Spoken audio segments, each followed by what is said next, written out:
안녕하세요. 저는 이페스 손사에서 1차 과목 보험업법을 강의하고 있는 이민철이라고 합니다. 네, 오늘 같이 해보실 내용은요. 이제 시험이 얼마 남지 않았죠. 실전 모의고사를 한번 같이 볼 겁니다. 그거에 대한 풀이를 같이 해볼 거고요. 지금은 1회차부터 먼저 시작하도록 하겠습니다.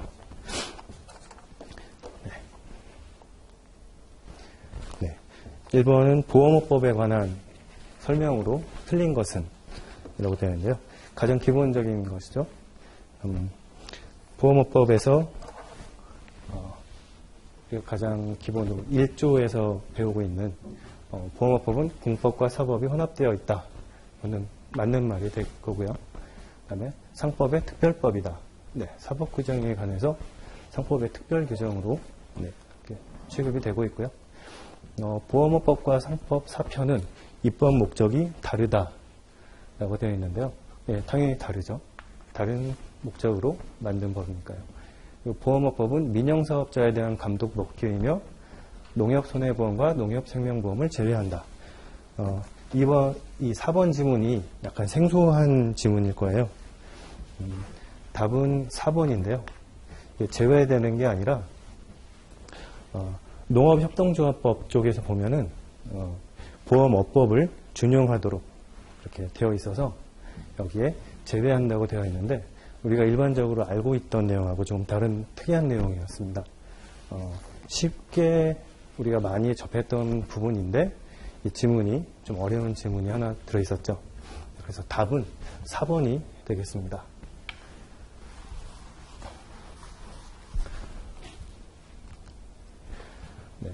2번은 우리나라에서 채택하고 있는 감독주의에 관한 내용. 감독주의.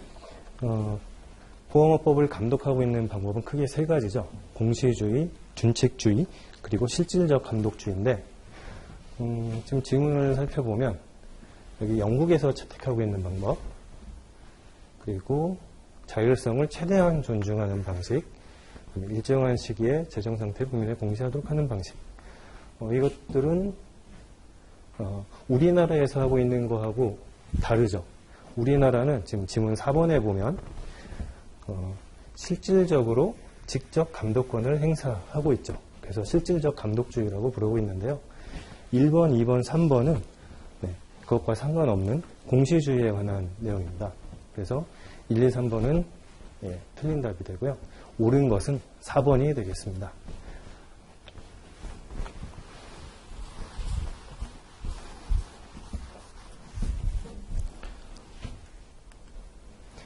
3번 문제를 보면 다음 중 전문보험계약자가 아닌 것은 자주 출제되었던 문항이기도 하죠.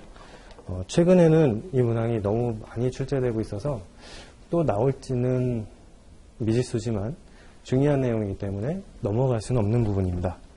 그래서 마르고 닳도록 한번 다시 봐야 될 것 같습니다.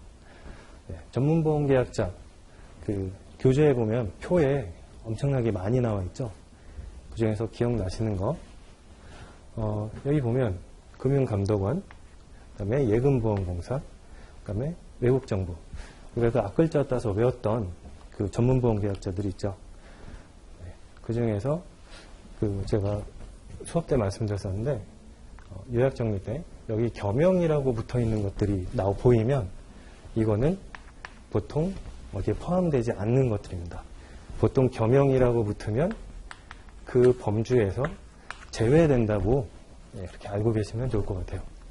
그래서 전문보험계약자가 아닌 자는 1번이 되겠습니다. 그냥 금융투자업자는 맞는데 가로 열고 겸용금융투자업자는 제외라고 써 있을 겁니다. 그래서 답은 1번입니다.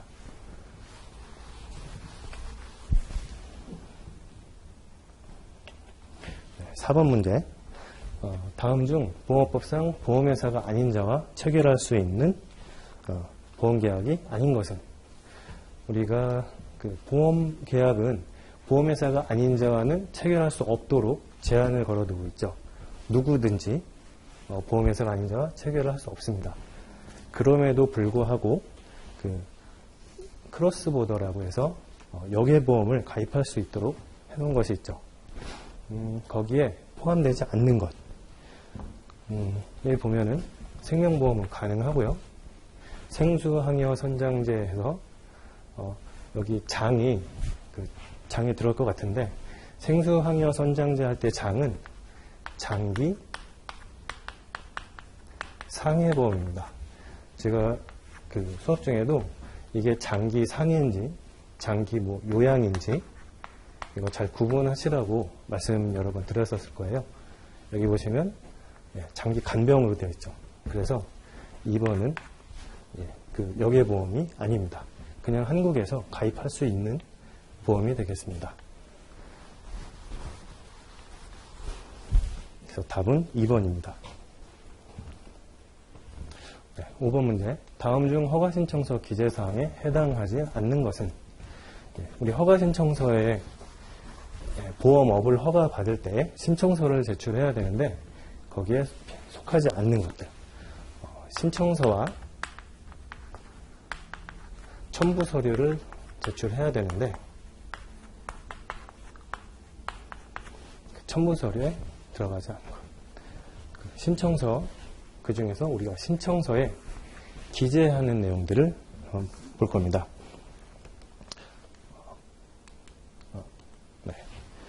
신청서에 기재하지 않는 사항, 기재하는 사항은 상호가 될 거고요. 상호는 맞고요. 그 다음에 주된 사무소의 소재지, 그리고 대표자 임원의 성명 및 주민등록번호, 주소, 여기까지 맞고요. 시설, 설비 및 인력에 관한 사항, 여기까지 맞고요. 허가를 받으려는 보험업종, 맞는 것 같은데 여기 보시면 보험업종이라고 되어 있습니다. 좀 재수한 문제죠. 우리는 보험 종목별로 허가를 받아야 되죠. 그런데 여기는 보험업종이라고 되어 있어서 4번이 틀린 답이 되겠네요. 그래서 답은 4번입니다.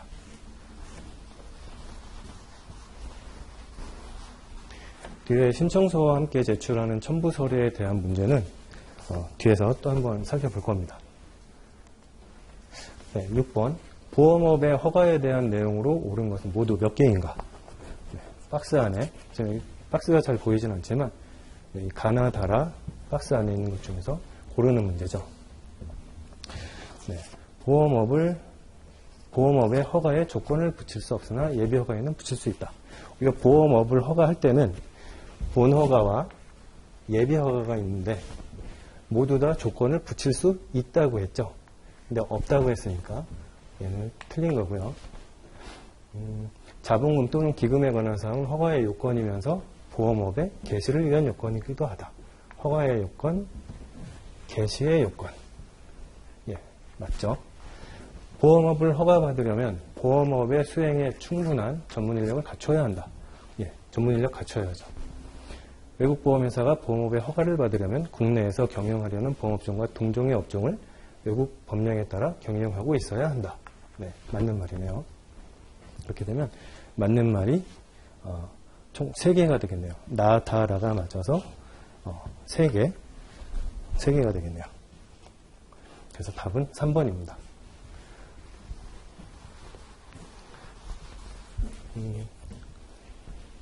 자, 그러면 다음번 문제로 넘어가겠습니다. 자, 7번. 주식회사인 보험회사의 조직 변경에 관한 설명 중 틀린 것은? 틀린 걸 찾아야 되죠. 주식회사의 감사는 보험계약자 총회에 출석하여 조직 변경에 관한 사항을 보고하여야 한다. 문장 자체는 맞는데 주체가 틀렸네요. 이사가 해야 되죠. 감사가 아니라 이사입니다. 얼핏 보면 맞는 것 같은데 그래서 답은 1번이고요. 특별 결의를 하는 거 맞고요. 그 다음에 조직 변경 결의할 때 총회를 가름하는 기관에 관한 사항 다 적어야 하고요. 그리고 조직 변경의 공고를 한 이후에 계약 체결을 할 때는 보험계약자가 될 자에게 조직 변경 결제가 진행 중임을 알리고 승낙을 받아야 한다. 이 4번 지문과 관련돼서 계약 이전을 할 때 계약을 이전할 때는 신계약이 금지가 되죠. 그것과 비교해서 조직 변경을 할 때에는 알리고 진행 중임을 알리고 승낙을 받으면 신계약을 체결할 수 있습니다.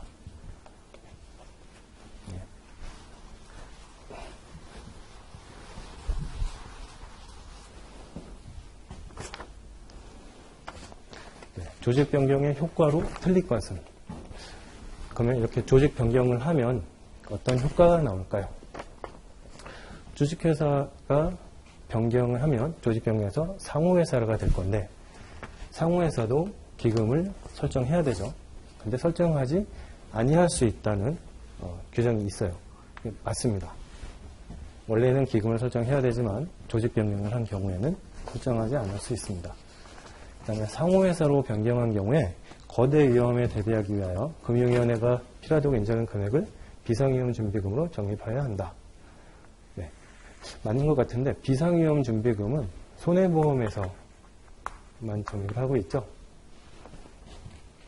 그래서 여기는 맞는 건 아니고요. 그다음에 3번 주식회사의 보험계약자는 조직 변경에 따라 상호회사의 사원이 된다. 예, 맞는 말이죠. 주식회사가 조직 변경 결의에 따른 공고를 한 날 이후 보험계약을 체결할 수 있다. 네, 조직 변경이 되더라도 체결할 수 있죠. 앞에 7번 문제와 8번 문제를 같이 봐서 아마 조금 정확하게 공부하지 않았을 경우에는 이게 많이 헷갈렸을 겁니다. 비교해 보시면 앞에서는 할 수 있는 것처럼 써놨고 8번 문제에서는 할 수 없다고 써놨고, 그래서 좀 혼돈을 줄 수 있는, 한 지문이 아니라 다른 문제 안에서 좀 혼동을 줄 수 있는 그런 지문이 되겠네요. 그래서 지금 보면 답은 8번은 2번. 여기 비상위험 준비금은 손해보험 회사와 관련된 내용이라서 조직 변경의 효과하고는 직접적인 관련은 없습니다. 그래서 답은 2번입니다.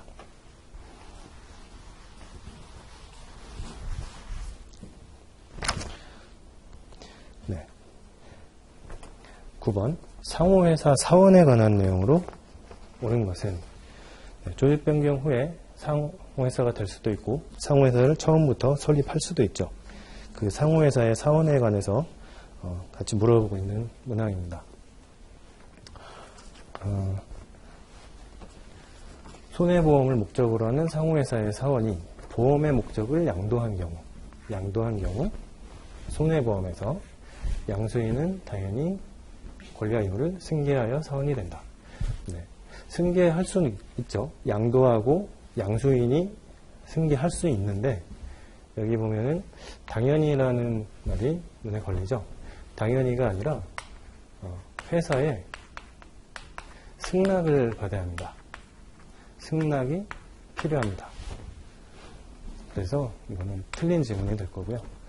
상호회사의 사원이 사망한 경우 그 상속인이 지분을 승계하며, 사망하면 상속인이 승계하고, 상속인이 수인인 때에는 수인이 사원의 권리를 행사할 수 있으며 회사의 통지 또는 채무도 수인에게 해야 한다. 네, 여기가 틀렸네요. 수인에게 하는 게 아니라 그 상속인의 대표자에게 통지하면 됩니다. 그럼 모두에게 통지한 것과 똑같은 효과가 있습니다. 3번 질문을 보면 상호회사에서 퇴사한 사원은 정관이나 보험약관으로 정하는 바에 따라 그 권리에 따른 금액의 환급을 청구할 수 있다. 예, 청구할 수 있고요.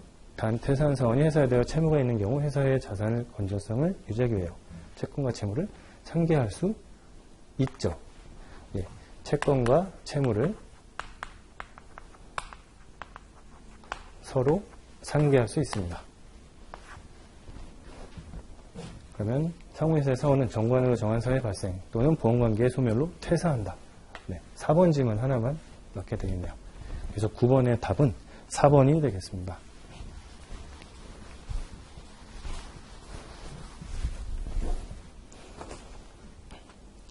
네, 10번 문제. 상호회사의 자산 처분의 순위로 옳은 것은, 그러니까 자산 처분을 할 때는 그 일반 채권자 그리고 계약자 그리고 마지막으로 주주, 이런 식으로 했었죠. 주식회사의 경우에는 이렇게 되는데요. 주식회사의 경우에는 계약자가 맨 앞으로 왔었죠. 근데 상호회사는 일반 채권자가 맨 앞으로 나옵니다. 그래서 일반 채무의 변제가 가장 우선이고요. 그래서 2번이 맨 앞에 있는 2번과 4번이 좀 유력하고요. 그 다음에 여기 주주에 해당하는 거. 상호회사는 주주는 없지만 대신에 기금을 납입한 사람들 있죠. 그 기금의 상각을 가장 마지막에 하게 됩니다. 그래서 2번, 3번, 1번 순서로 자산을 처분하게 됩니다. 그래서 답은 4번이 되겠습니다.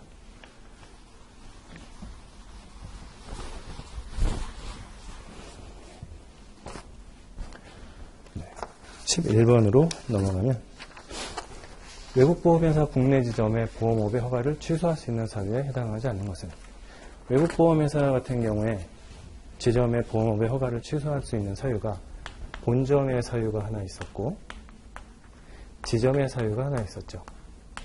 크게 두 가지로 나눠진다고 했습니다. 그러면 이 지문에 본점의 사유와 지점의 사유가 아마 섞여 있을 걸로 예상이 되네요. 아니면 뭐 하나만 다 쓰고 그거를 약간 꼬아서 맞는 걸 틀리게 지문을 바꿔놨을 수도 있고요. 한번 볼까요? 외국보험회사의 본점이 합병하여 소멸할 때 이거는 가능한 건데 본점의 사유가 되겠죠. 외국보험회사의 본점이 불건전한 영업행위 등의 사유로 영업 일부의 정지 처분을 받은 경우 이것도 본점의 사유에 해당하는데 여기 보면 영업 일부가 아니라 전부의 정지를 처분을 받아야 합니다. 그래서 일단 얘는 틀린 게 되겠네요. 그 다음에 외국보험회사 본점이 휴업하거나 영업을 중지한 경우 이때도 취소하는 사유가 맞고요. 외국보험회사 국내 지점이 이 법 또는 이 법에 따른 명령이나 처분을 위반한 경우 이거는 국내 지점에 의한 사유인데 이거는 취소해야 되는 사유 맞습니다. 그럼 지금 본점에 의한 사유 중에서 일부의 정지라고 했기 때문에 이 부분이 2번 지문이 틀린 지문이 되겠네요. 그래서 답은 2번이 되겠습니다.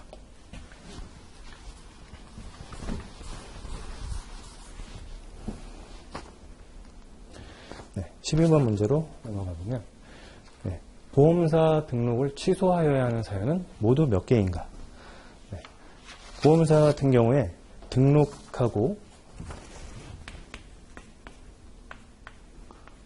등록할 때 등록에 제한 사유가 있었다 그랬죠. 그리고 힘들게 등록을 했는데 이번에는 또 등록에 취소 사유도 있다고 했었죠. 이건 크게 두 가지로 나뉜다고 했습니다. 취소를 하여야 하는 사유와 그 다음에 취소할 수 있는 사유. 크게 두 가지로 나눠진다고 그랬죠. 여기 문제를 보면 취소하여야 하는 사유입니다. 지문을 보면은 미성년자는 등록 제한 사유에 해당하지 않죠. 미성년자는 보험 설계사가 될 수 있는 사람이죠. 그래서 얘는 취소하는 사유는 아닙니다. 모집과 관련하여 받은 보험료를 다른 용도에 유용하고 2년이 지나지 아니한 자. 이거는 등록 제한 사유에 해당하는 건데 보험료 유용하면 3년이죠. 3년이 지나야 다시 등록을 할 수 있습니다. 3년이 지나지 않으면 등록할 수 없죠. 그러면 등록 제한 사유에 해당하고 등록 제한 사유에 해당하면 취소하여야 하는 사유죠. 그래서 얘는 취소해야 되는 사유고요.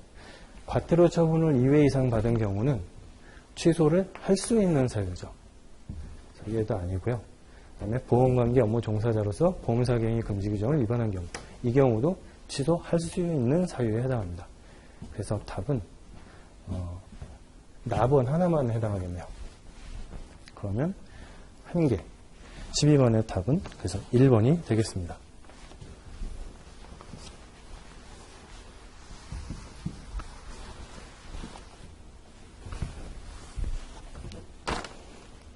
네, 13번 보험 설계사의 교육에 대한 내용 틀린 것을 찾아야 됩니다.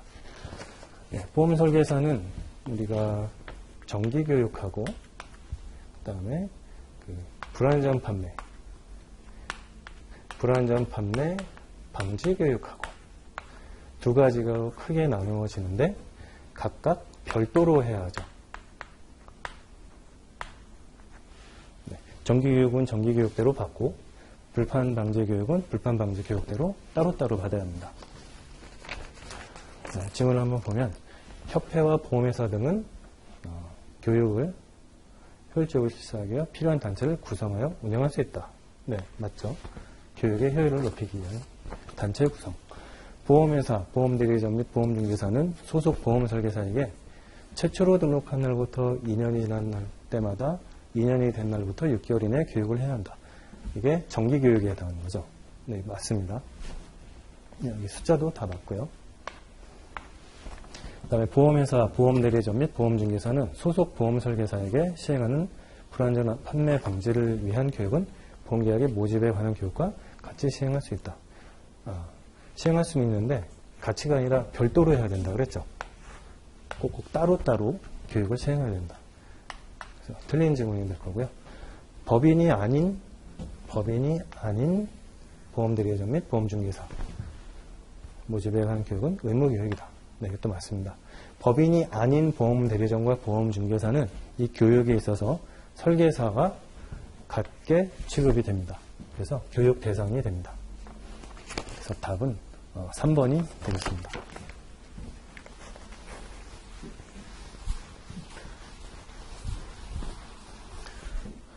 네, 이번에는 법인보험대리점의 업무 범위.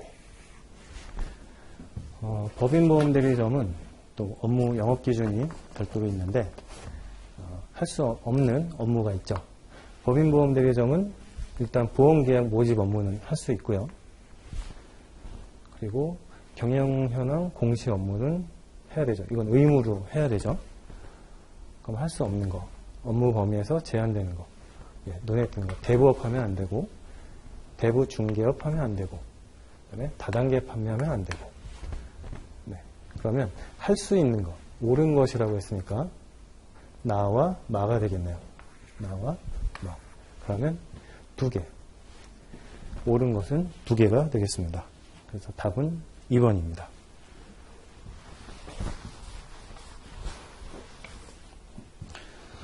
지금 너무 자세하게 풀이를 하지 않는 이유는요. 지금 3회차까지 모의고사를 진행을 할 거예요. 그래서 중복되는 내용도 있고요. 서로 크로스되면서 조금씩 퍼즐을 맞추는 것처럼 조립이 되기도 할 겁니다. 네. 그리고 15번 문제. 보험 중개사에 대한 내용으로 틀린 것은? 중개사. 중개사는 왠지 좀 낯설죠? 네. 일단 설계사, 대리점, 중개사는 모두 금융위원회에 등록을 한다고 했었죠. 네.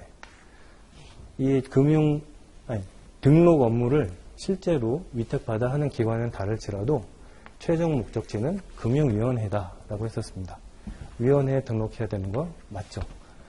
보험중개사는 보험계약의 체계를 중개하면서 손해사정사의 업무를 겸할 수 있다. 보험중개사의 금지 행위 중에서 겸업을 할 수 없죠.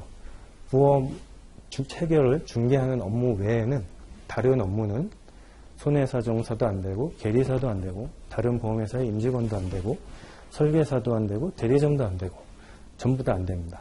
딱 중개사로서 모집 업무 하는 거 딱 하나만 할 수 있습니다. 그래서 틀린 질문이 되겠습니다. 네, 사업 개시에 따른 투자 비용의 발생으로 부채가 자산을 일시적으로 초과한 경우 등록을 취소하지 않을 수 있다. 네, 원래는 부채가 자산을 초과한 경우에는 등록 취소를 해야 되는데 등록을 할 수 없는 사유이기도 하고 등록했다 하더라도 이렇게 되면 등록을 취소해야 하는데 일시적일 경우에는 취소하지 않을 수 있습니다. 네, 단 조건부로 6개월 내에 그 자산을 다시 원래 비율로 맞춰놓는다는 조건 하에 일시적일 때는 취소하지 않을 수 있습니다. 자, 4번 질문. 보험계약 체결의 중개수수료를 보험계약제약에 청구할 수 없다. 네, 그쵸. 보험회사에만 청구할 수 있습니다.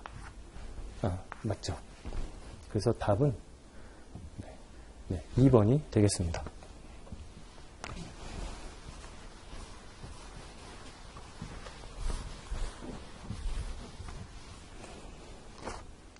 네, 16번 문제. 다음 설명 중 괄호 안에 들어갈 것끼리 올바르게 짝지어진 것은? 네. 문제가 좀 다른데요. 가로 안에 있는 금액을 맞추는 거라고 생각하시면 될 것 같습니다. 자, 자동차 보험과 상해보험. A보험 회사가 제 구조이랑 단서에 따라서 자동차 보험과 상해보험 그리고 재보험까지 취급을 하려고 합니다.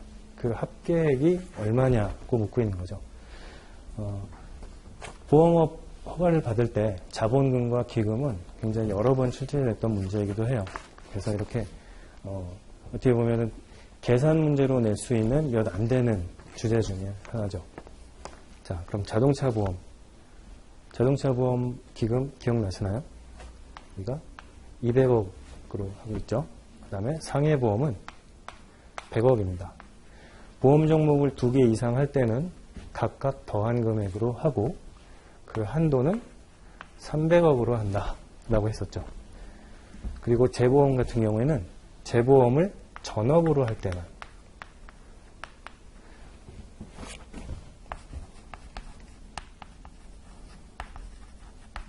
전업으로 할 때만 300억 원의 자본금이나 기금이 필요합니다. 지금은 재보험을 전업으로 하는 경우가 아니기 때문에 이거는 더해줄 필요가 없습니다. 그러면 200억과 100억을 더해서 300억 한도로 했으니까 최종 금액은 300억이 되겠죠. 그래서 2번이 답이 되겠습니다.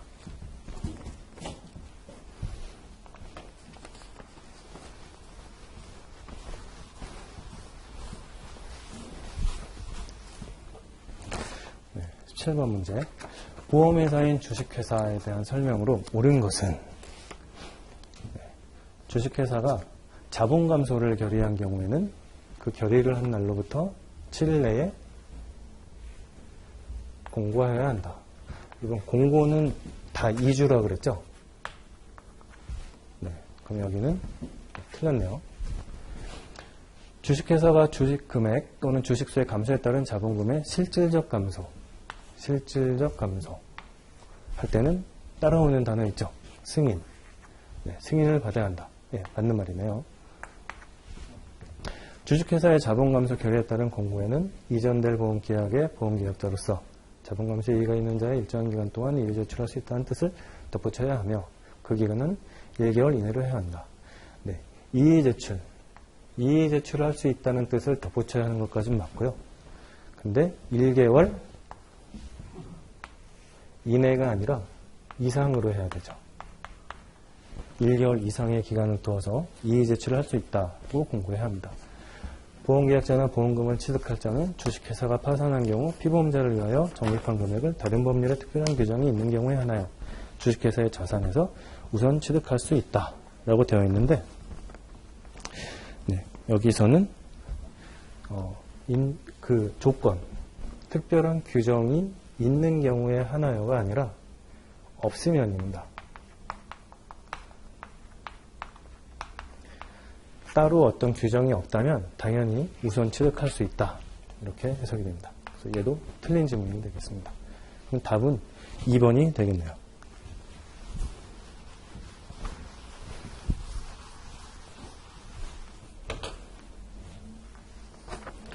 네, 18번 문제.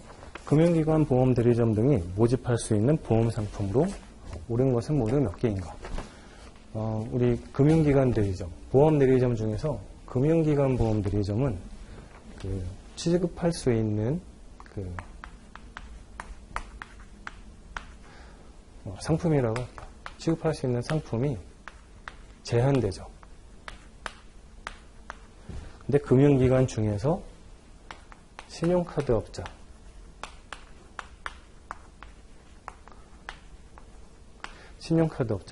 여기 겸영은 제외라고 되겠죠. 겸영 여신업자는 제외.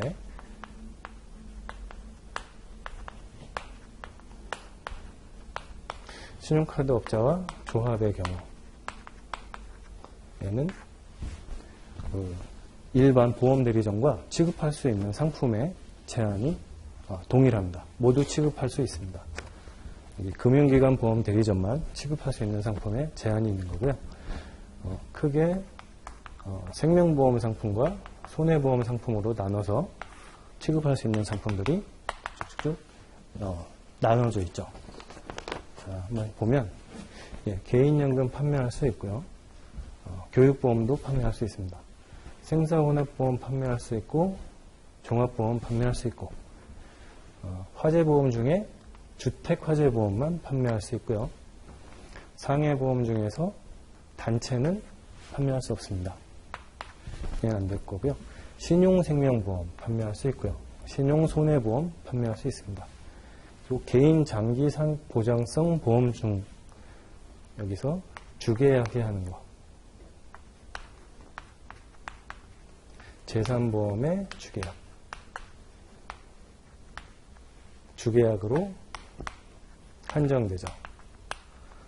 이 조건이 붙어 있지 않아서 그냥 개인장기 보장성 보험이라고만 되어 있으면 이거는 틀리다고 판단해야 될 것 같습니다. 그렇게 하면 하나, 둘, 셋, 넷, 다섯, 여섯, 일곱. 총 7개가 판매할 수 있는 상품으로 맞게 묶여 있네요. 그래서 18번은 3번이 답입니다.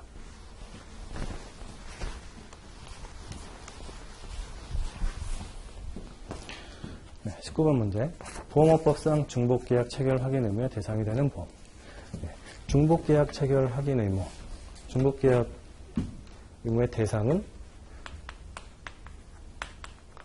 실손 보상하는 상품이죠. 그 실손 의료비 보험 그리고 기타 손해보험으로 크게 나눠지죠. 네. 여기를 보면 일상생활 배상책임보험 여기는 기타 손해보험 계약에 해당하는 상품이 맞고요. 변액보험은 중복계약 체결 확인 대상 의무가 있는 계약은 아닙니다. 예전에 말했던 적합성의 원칙에 맞는 상품이고요. 자동차 대인배상 책임보험 2는 이거는 중복계약 체결 대상이 아니라 손해보험의 제3자 보호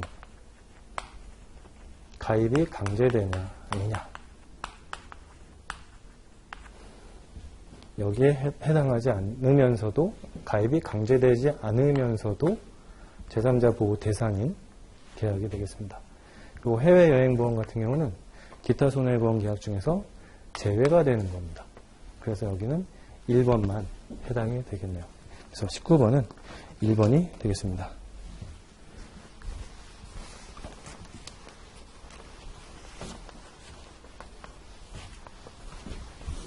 네, 20번 문제. 보험업법 제98조의 특별이익 제공 금지 규정에 위반한 것을 모두 고른 것은 특별이익 제공 금지. 금융기관 보험 대리점이 납입보험료의 100분의 10에 해당하는 금품을 제공했다. 원래 금품 제공은 안 되는데, 이건 예외적으로 할 수 있죠. 근데 여기 좀 틀린 부분이 좀 보이는 게, 납입보험료 중에서 초년도 납입보험료 중에서 100분의 10과 3만원 중에서 적은 금액 해당하는데 일부만 써있네요. 그래서 얘는 틀린 걸로 봐야 되겠습니다. 그리고 암입원을 보장하는 보험계약 체결 시에 보험 설계사에게 입원 기간 한도 없이 보험금을 지급해 줄 것을 약속하였다. 질문이 조금 아쉽기는 한데요. 입원비를 보장하는 상품들은 입원 일수에 한도가 있죠. 근데 입원 기간을 한도가 없이 해준다고 했죠. 일반적인 약관의 내용에 비해서 더 많은 보험금을 지급해 준다고 약속했습니다. 이거는 이렇게 하면 안 되죠. 사망보험계약 체결 시 보험계약자가 보험회사에서 받은 대출금에 대한 이자를 대납하기로 약속하였다. 어찌해서 대납하기로 했다 그러면 다 안 된다고 했었죠. 보험회사가 보험계약자와 개인용 자동차 보험계약을 체결하면서 상법 제681조에 따른 보험 목적에 대한 권리의 대위 행사. 우리가 그 암기했던 것 중에 그 제3자에 대한 청구권 대위는 포기하는 것은 그 특별이익 제공이라고 했는데, 그 잔존물 대위는 가능하다고 계속 말씀드렸습니다. 여기 말하는 보험 목적에 대한 권리의 대위 행사가 이게 잔존물 대위를 말하는 거예요. 다르게 표현하니까 좀 당황스럽죠. 네. 요 문구 눈에 좀 익혀두시면 좋을 것 같고요. 이거를 포기하는 것은 괜찮습니다. 이건 오케이입니다. 그렇게 치면 일반한 것은 가, 나, 다. 그래서 2번이 답이 되겠네요.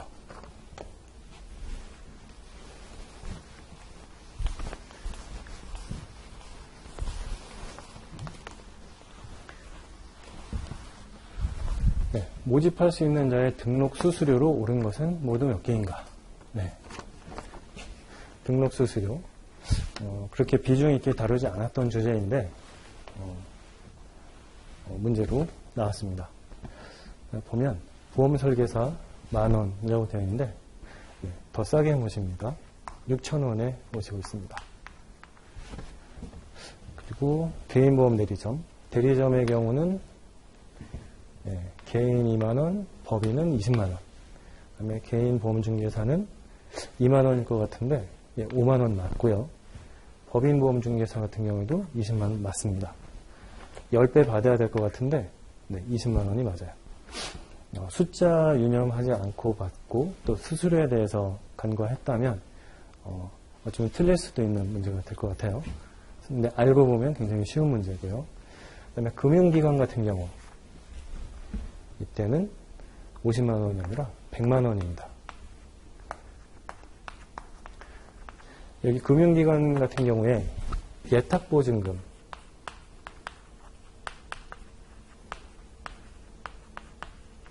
예탁보증금은 얼마죠? 면제를 하고 있죠. 그거하고 좀 헷갈렸을 수도 있을 것 같아서 언급해드렸습니다. 자, 그러면 가와 바가 틀렸죠. 옳은 것은 하나, 둘, 셋, 넷, 4개. 3번이 답이 되겠네요.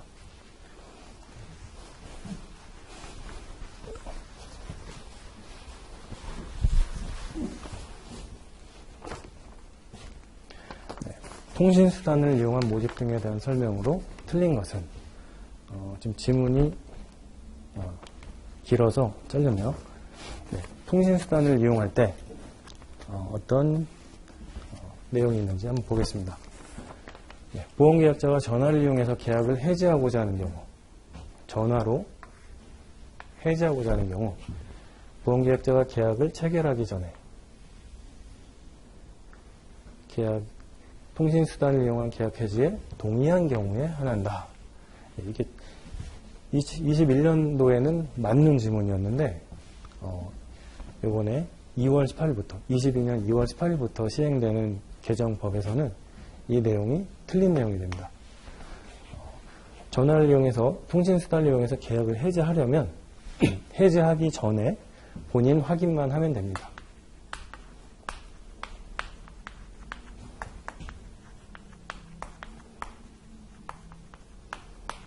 해지 전에 본인 확인만 하게 된다면 전화를 이용해서 해지할 수 있습니다. 이렇게 좀 계약자 편의를 위해서 법이 개정됐습니다. 그다음 2번 지문을 보면 전화를 이용해 체결한 계약의 내용을 확인하려는 경우 상대방의 동의를 받아 보험계약자 본인 인지를 확인하고 그 음성 녹음하는 등 증거 자료를 확보해야 한다. 본인 확인했다는 거를 증거를 확보해야 되죠. 맞는 말이고요. 통신수단을 이용하여 모집을 하는 자는 다른 사람의 평온한 생활을 침해하는 방법을 해서는 아니 된다. 맞죠. 그 다음에 통신수단 중 전화를 이용하여 모집하는 자는 보험계약에 청약이 있는 경우 동의를 받아서 청약 내용, 이런 중요한 내용들을 설명하고 음성 녹음해서 증거자료 남기고 또 필요하면 자필서명도 받아야 한다. 네, 이렇게 되어 있습니다. 네, 통신수단을 이용한 모집을 할 때 준수해야 되는 내용을 맞게 표현했네요. 그래서 답은 1번이 틀린 답이 되겠네요. 이 부분은 올해 개정된 부분이기 때문에 좀 중요하다고 생각합니다. 이 내용은 개정사항 꼭 알고 계시길 권해드립니다.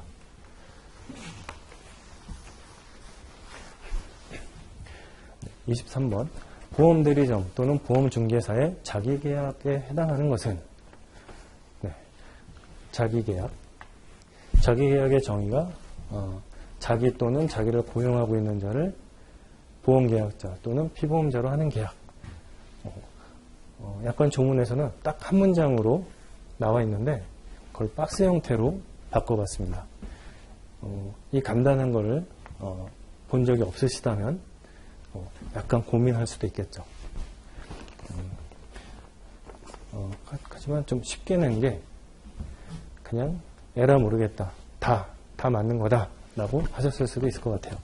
그래서 뒤에 보면은 이 23번 문제는 정말로 모르는 거를 테스트 하려는 것보다는 이거 알고 넘어가자라고 하는 좀 던지기 문제로 냈던 겁니다. 그래서 4번 가나다라 다 맞는 거죠.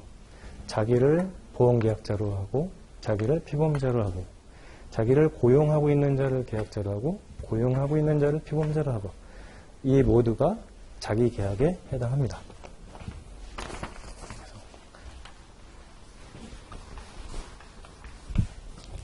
아마 쉽게 맞추셨을 것 같아요. 자, 그 다음에 24번 문제. 아까 23번에서 좀 하나 첨언하자면 자기 계약으로 간주하는 조항이 있는데 총 보험 모집 계약 중에서 자기 계약의 비율이 100분의 50을 초과하는 경우 이러면 자기 계약을 주된 목적으로 한다고 간주하게 되죠. 100분의 50 초과 이 부분을 꼭 기억하고 계시기 바랍니다. 24번부터 다시 할게요. 네. 24번 문제로 가겠습니다.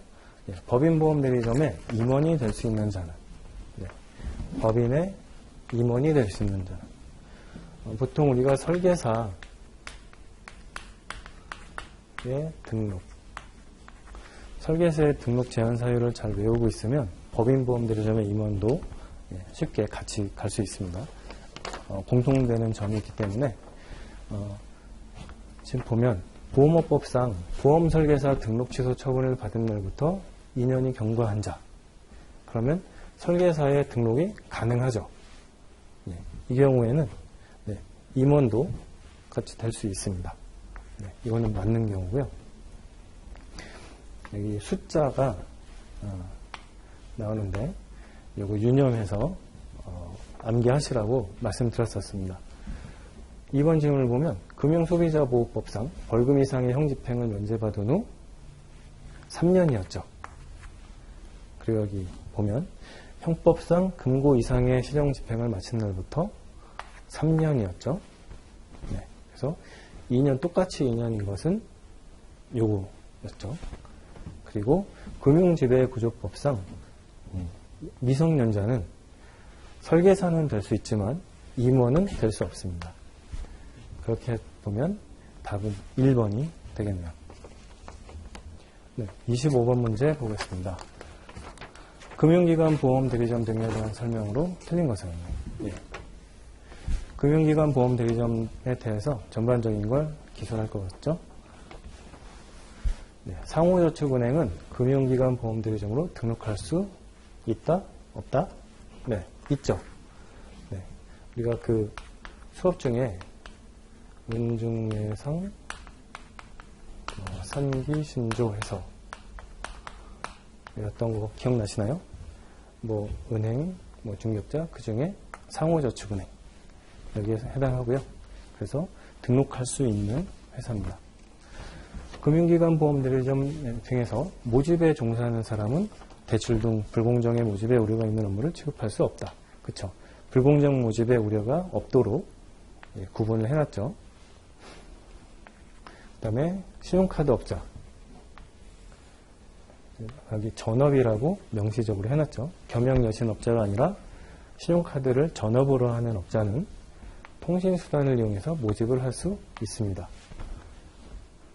일반적인 금융기관 보험대리점은 통신수단을 이용한 모집을 할 수 없지만 신용카드 업자만 할 수 있도록 규정되어 있습니다.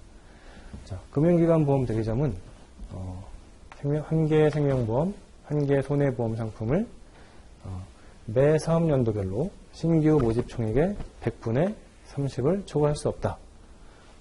숫자가 틀렸네요. 100분의 25를 초과할 수 없다. 그래서 위탁관계에 있는 여러 보험회사의 상품을 골고루 판매하도록 규제하고 있습니다.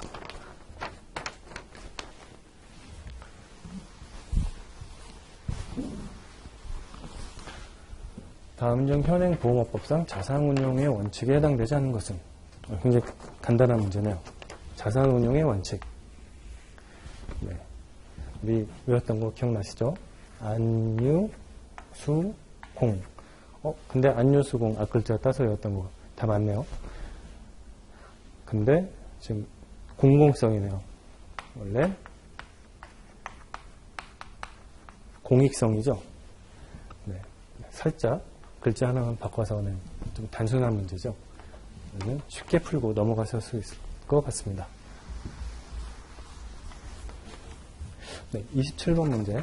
보험회사의 자산운용 방법 및 비율에 대한 내용으로 틀린 것은? 네. 자산운용의 방법 및 비율. 보통 우리가 여기다 제한을 많이 걸고 있죠. 제한도 있고 금지하고 있는 것도 있고. 자산운용을 아까 자산운용의 원칙에 따라서 많은 제한을 걸어두고 있습니다. 그 내용으로 틀린 것을 한번 골라볼까요? 네, 보험회사는 동일한 개인 또는 법인에 대한 신용공인에 대하여 일반 계정에 속하는 자산운용할 때 총자산의 100분의 3을 초과할 수 없다. 네, 1번 문제는 맞네요. 100분의 3. 동일한 개인 또는 법인 신용공여. 그 표 있을 겁니다. 그 본교재 보면 표가 있는데 그걸 외울까 말까 막 고민하다가 마지막에 몇 개만 외우자고 했었죠. 네, 이 1번 지문은 여러 문제에서 계속 반복적으로 나오고 있는 지문인데요. 이거 하면 눈에 익으실 거예요. 동일한 개인 법인 신용공여 100분의 3. 총자산의 100분의 3. 네, 그 다음에 2번 지문. 보험회사는 외국환거래법에 따른 외국환이나 외국 부동산의 소유에 대하여 일반 계정에 속하는 자산을 운용할 때 총자산의 100분의 20을 초과할 수 없다.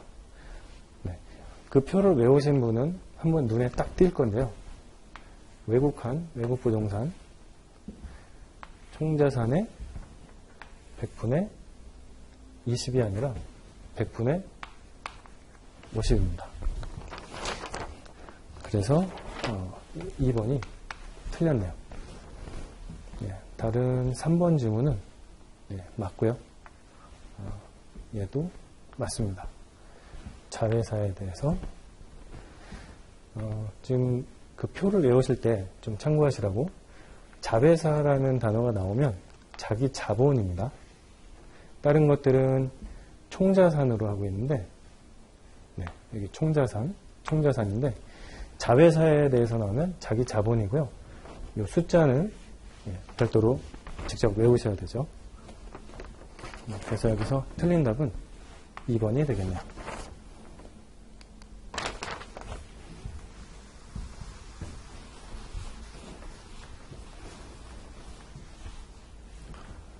네, 28번 문제. 보험업법상 보험회사가 자산운용 비율을 초과하여 운용하는 경우에 금융위원회의 승인이 필요 없는 것은? 원래 자산운용 비율을 초과하면 승인을 받아야 하는데 승인이 필요 없는 거. 네, 한번 볼까요? 보험회사의 자산가격의 변동, 담보권의 실행, 그 밖에 보험회사의 의사와 관계없는 사유. 네, 보험회사가 이렇게 하려고 한 게 아닌 경우에 이때는 특별히 승인이 필요 없습니다. 네, 1번이 답이 되겠네요. 그 외에 2번, 3번, 4번은 금융위원회 승인이 필요합니다.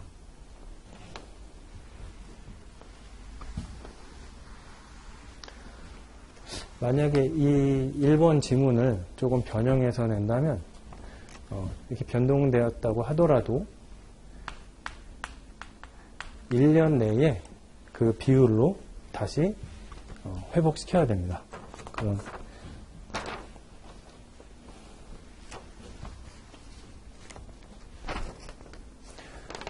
자, 29번 문제. 보험회사가 장래에 지급할 보험금 등의 지급에 충당하기 위하여 계상하여야 하는 책임준비금이 아닌 것은 책임준비금이 뭐뭐인지에 대한 문제네요.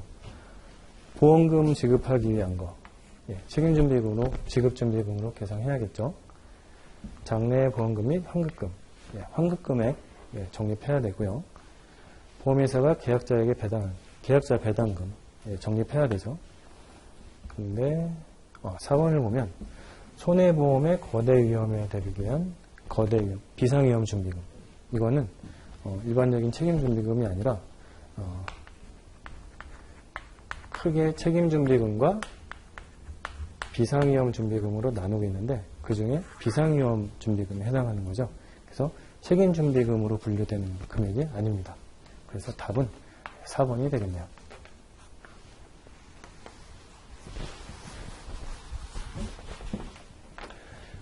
보험법 120조에 따라서 개정된 책임준비금의 적정성에 대하여 책임준비금의 적정성에 대하여 검증을 받아야 하는 것. 이것도 개정된 부분에 대한 내용이라 문제 한번 나왔습니다. 책임준비금의 적정성 검증을 받아야 하는 보험회사, 이 대상이 되는 보험회사가 무엇이냐? 그 보험 판매하고 있는 보험 종목 그리고 회사의 규모 이 기준으로 대상을 선정하고 있고요. 취급하는 보험 종목은 우리 그 자본금 기금 할 때 외웠던 자연생, 그 다음에 재산보험. 여기 손해보험 하나 있고, 생명보험 2개, 재산보험 3개, 손일, 생이, 재산 3개. 하나, 둘, 셋. 이런 식으로 외우시면 쉽게 외울 수 있을 것 같아요. 자동차보험, 연금보험, 생명보험, 상해보험, 질병보험, 간병보험을 취급하는 회사는 책임준비금의 적정성 검증을 받아야 하고요. 규모는 4번 보면 이 기준에 따라서 보시면 됩니다. 그러면 지금 4번 지문은 맞는 지문이니까 취급하는 보험 종목에서 틀린 게 있겠네요.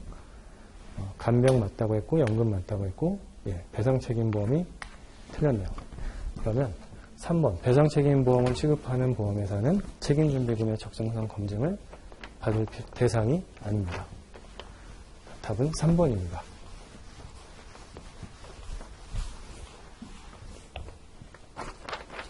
31번 문제.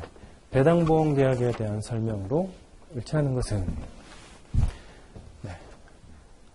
배당보험 계약은 우리가 배당하지 않는 무배당보험계약과 구분해서 계정관리도 하고 회계 처리도 구분해서 해야 된다고 했었죠.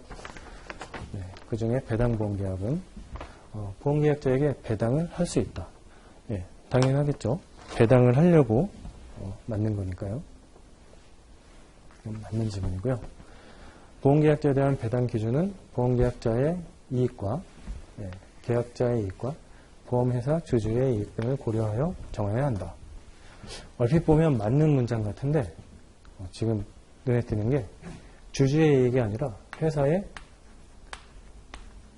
재무 건전성을 고려해야 합니다.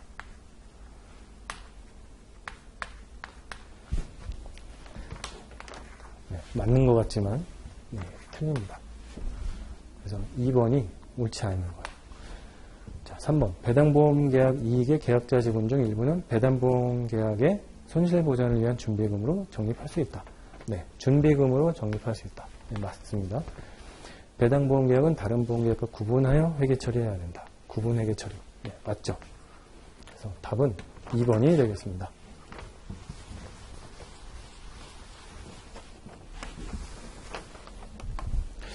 네, 32번 문제. 금융위원회가 인가하는 사항.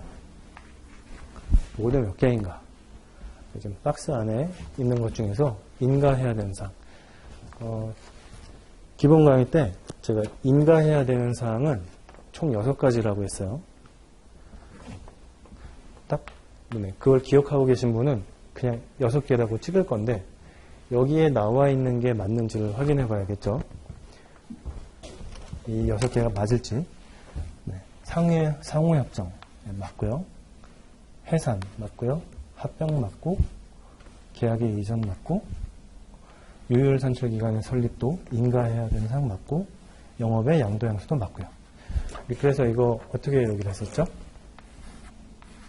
네, 상해를 입으면 합의를 해야 되는데, 합의하려면 이건 해야 되죠. 요양인가? 상해 합의 요양인가?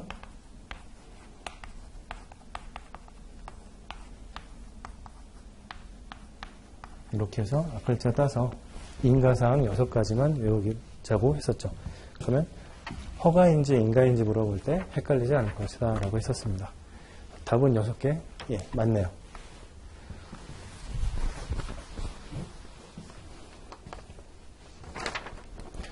자회사에 대한 보고 의무에 대하여 가로 안에 들어갈 것을 알맞은 것은, 자회사에 대해서는 보고할 게 2개 있죠.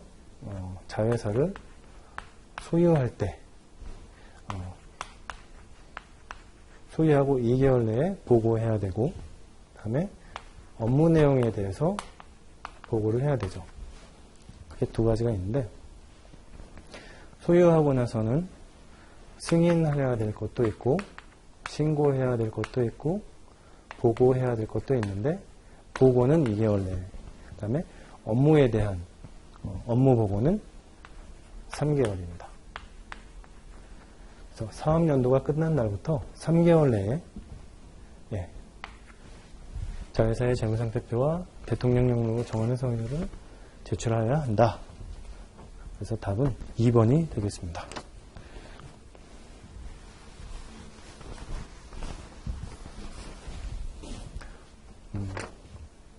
간단한 문제죠. 네. 그 다음에 34번. 기초서류 관리 기준에 포함되어야 할 사항으로 틀린 것은, 기초서류에 관한 기준도 있고, 기초서류를 작성하거나 변경에 관한 기준도 있고, 기초서류를 관리하는 기준도 있고, 이 2개도 구분을 하셔야 됩니다. 지금은 관리 기준에 대해서 물어보는 거고요. 기초서류 작성 변경의 절차 및 기준. 네, 맞고요. 기초서류의 적정성에 대한 내부, 외부 보고 절차 및 방법. 네, 맞는 것 같은데, 이것도 또 단어 갖고 장난쳤죠. 적정성에 대한 검증 절차입니다. 그냥 쭉 읽어보면 맞는 것처럼 보이는데, 네, 검증 절차, 작성 오류에 대한 통장의 수정 방법 맞고, 관리 과정을 감시 평가하는 방법과 그 책임을 맡을 사람, 이것도 관리 기준에 포함되어 사항이 맞습니다. 그래서 답은 2번이 틀린 답이 되겠네요.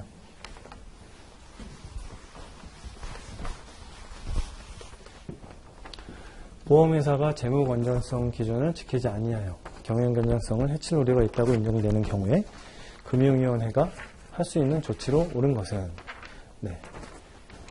재무 건전성 기준을 지키지 않아서 이때 조치상 경영 건전성을 해칠 우려가 있다.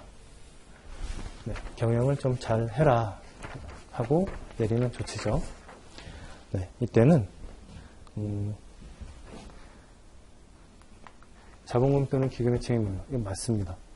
경영 건전성을 해칠 우려가 있을 때 자본금 또는 기금에 증액을 명령할 수 있고요.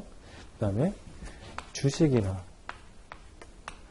위험한 자산이 있다. 이런 게 있으면 그 소유를 제한하는 조치를 할 수 있습니다. 관련 임직원에 대한 조사는 그 관련자에 대한 조사 파트에 나오는 내용이고요. 6개월 이내 영업의 일부 정지는 여러 파트에서 나오고 있죠. 그 다음에 기초서류의 사용정지 명령은 이거는 그 기초서류로 인해서 어떤 경영이나 제일 중요한 부분이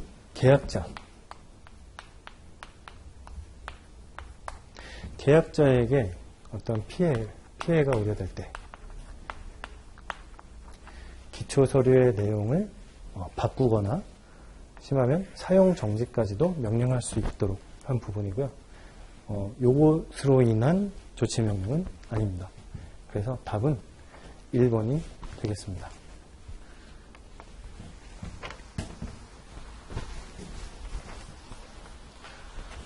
36번. 보험회사가 사유가 발생한 날부터 5일 이내에 금융위원회에 보고하여야 할 사항이 아닌 것을 찾아야겠네요. 5일 이내에 보고해야 될 사항이 몇 개 있죠. 거기에 해당하지 않는 것을 한번 찾아보겠습니다. 본점이 영업을 재개한 경우, 보고해야 될 사항은 맞고요.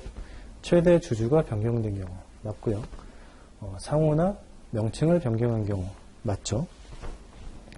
기초 서류를 변경하려는 경우 이때는 신고해야 할 사항이죠. 여기 보고할 사항을 찾아야 되니까 얘는 아니고요. 이 1번, 2번, 3번이 보고해야 할 사항입니다. 그래서 답은 4번. 기초 서류 변경은 신고.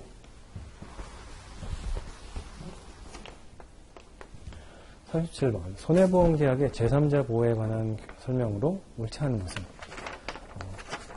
제3자 보호에 관한 거는 딱 하면 가입 강제가 바로 떠오르셔야 하고요. 근데 가입이 강제되는 손해보험만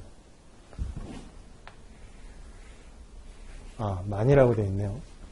가입이 강제되는 손해보험 계약이 포함된다고 했으면 맞는데 가입이 강제되는 손해보험 계약만이라고 해서 됩니다. 이때는 자동차 보험 계약은 가입이 강제되지 않아도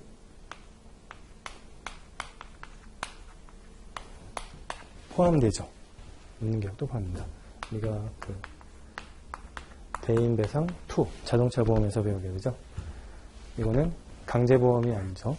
그런데도 여기에 포함됩니다.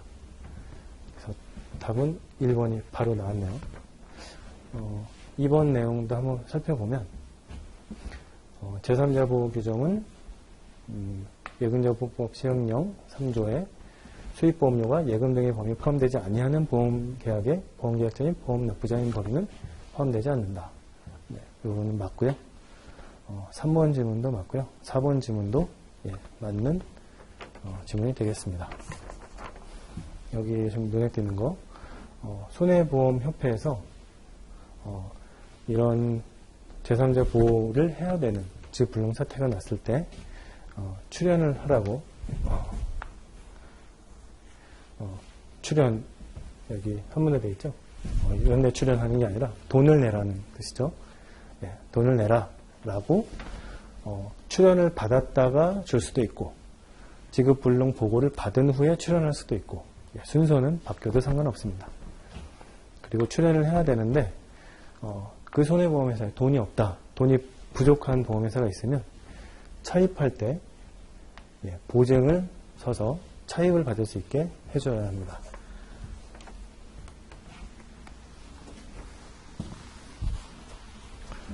선임계리사의 금지행위가 아닌 것은 문제 두 개가 같이 나왔는데요. 같이 볼게요. 계리사와 손해사정사가 나란히 나왔죠. 38번 문제 먼저 보면 선임계리사는 여러 가지 의무사항도 있고요. 처음에 자격도 제한을 받고 되면 지켜야 할 의무도 있고 해서는 안 되는 금지사항도 있고요. 그 다음에 선임계리사는 굉장히 중요한 업무를 하고 있다고 그랬죠. 거의 준법감시와 비슷한 아주 중요한 업무를 하고 있기 때문에 특히 임기 보장에 대한 내용도 알아두셔야 됩니다. 계산 문제로 나올 수도 있고요. 임기 보장은. 자, 거기서 금지 행위가 무엇인지 한번 보겠습니다. 업무상 제공받은 자료를 무단으로 보험계리 업무와 관련이 없는 자에게 제공하는 행위. 이러면 안 되겠죠. 정당한 이유 없이 보험계리 업무를 게을리하는 행위. 네, 이것도 안 되겠죠. 타인으로 하여금 자기의 명의로 보험계리 업무를 하게 하는 행위. 네, 이거 뭐 공부 안 했어도 그냥 도덕 문제 같네요.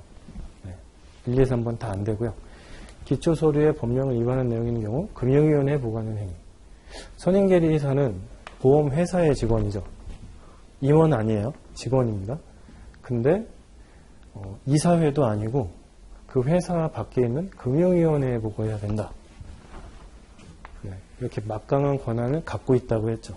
이거는 의무예요. 금지가 아니라 오히려 의무에 해당하는 겁니다. 그래서 선임계리사는 굉장히 중요한 업무를 맡고 있다. 그래서 4번이 답이 되겠네요. 네, 이어서 손해사정사를 보면 손해사정사를 고용해야 되는 의무가 있다고 그랬죠. 네, 그래서 우리들이 취업할 기회가 좀 많이 보장되어 있다라고 했었는데 그 보험회사가 아닌 것. 손해사정사를 고용하지 않아도 되는 회사. 일단 기억나는 거는 손해보험회사하고 재산보험 상품을 판매하는 회사라고 했는데 손해보험 상품 중에서 예외가 있었죠. 보증은 제외된다. 보통 보험업 허가 받을 때도 손해보험 같은 경우에 재보험과 보증 제외라고 했었는데 손해사정 고용 의무에서만 보증만 제외된다고 그때 한번 강조해서 말씀드렸었습니다. 지문에 보면 보증보험 상품 판매하는 회사에는 고용 의무가 없죠. 그래서 답은 1번이 되겠네요.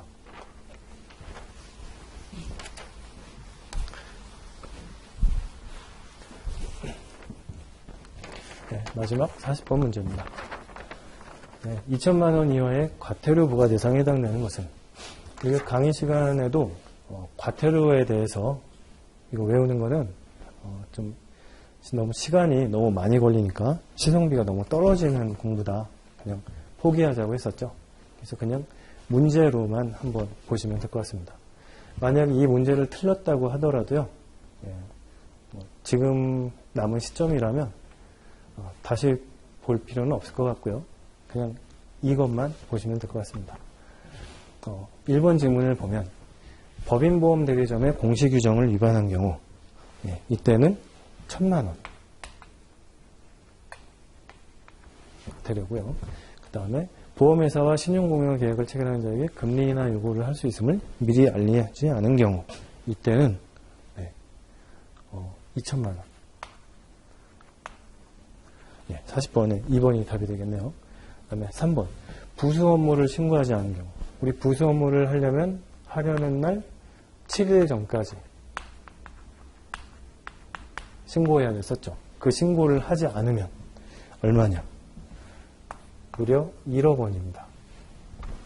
꼭 신고하고 업무는 해야겠죠. 그 다음에 4번 직원 보호를 위한 조치를 하지 아니하거나 직원에게 불이익을 준 보험회사 이때는 3천만 원의 과태료가 부과됩니다. 과태료에 대해서는 이 정도까지만 보시고요. 추가로 더 보는 건 권하지 않습니다. 그래서 답은 2번이 되겠네요.